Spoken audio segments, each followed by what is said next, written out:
Assalamu alaikum, dear friends and colleagues. We are continuing the air conditioner is cooling weekly series, and today's topic is about the impact of installation errors on cooling performance. During air conditioner installations, technicians sometimes make mistakes, either intentionally or unintentionally.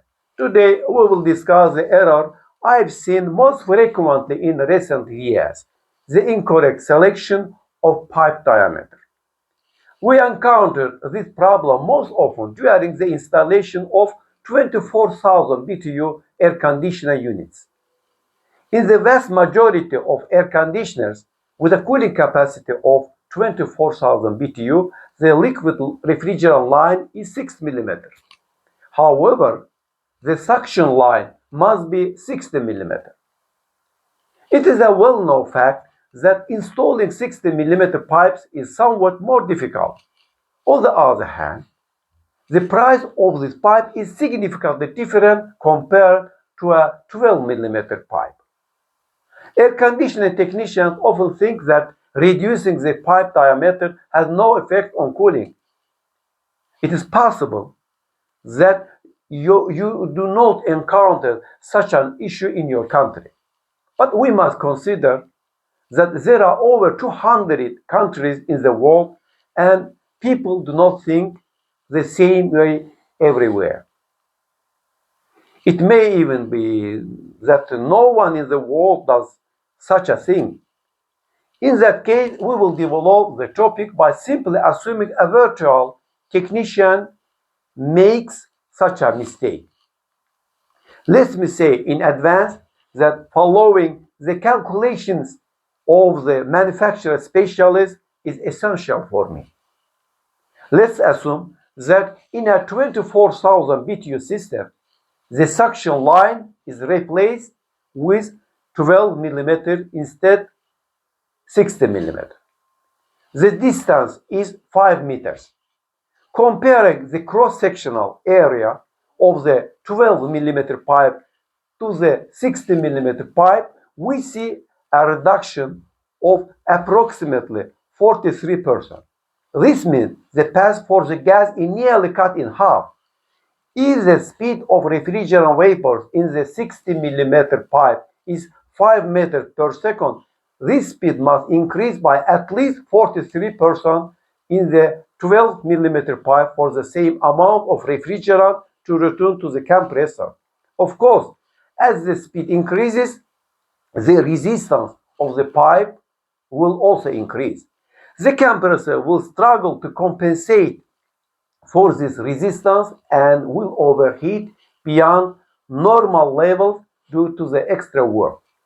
Regardless of the cause, compressor overheating causes mechanical wear by degrading the oil quality and viscosity, and also weakens cooling due to energy loss. Because the compressor is hot, the refrigerant vapor passing through it will liquefy at higher condensation temperature and pressure. This will lead to the compressor consuming more energy and overheating even further. Now, what we can say about the pressure drop? If the AC pipe length were 5 meters and installed with a 60 millimeter pipe, the pressure drop in the suction line would be only 2 psi. But with a 12 millimeter pipe, this loss will be 2.5 times higher. In other words, it will be 5 psi. The drop in pressure will cause the boiling temperature in the evaporator to decrease. The optimal boiling temperature is taken as plus 5 degrees Celsius. If for any reason the boiling temperature drops 1 Kelvin below this indicator, the cooling capacity at the outlet will decrease by 3 to 5%.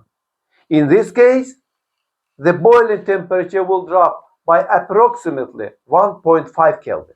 This means about a 5% loss. Considering all factors, overheating of the compressor and the rise in condensation pressure, the total loss will increase to approximately 10 to 15%. To make it clearer, your 24,000 BTU air conditioner will now operate with the power of only 21,000 BTU. Naturally, this device will consume more electricity every hour. This means that simply failing to select the correct pipe will reduce the AC's cooling power, shorten its lifespan, and increase electricity consumption. The 10 to $15 you saved on materials will be paid back by the customer in extra electricity bills within just a few months, causing great harm to both the customer and nature. Dear colleagues, mathematics does not lie, and these figures are not a product of my imagination. Let's all take care of the future of our planet. Don't forget to like us and subscribe to our channel. Thank you for watching us until the end.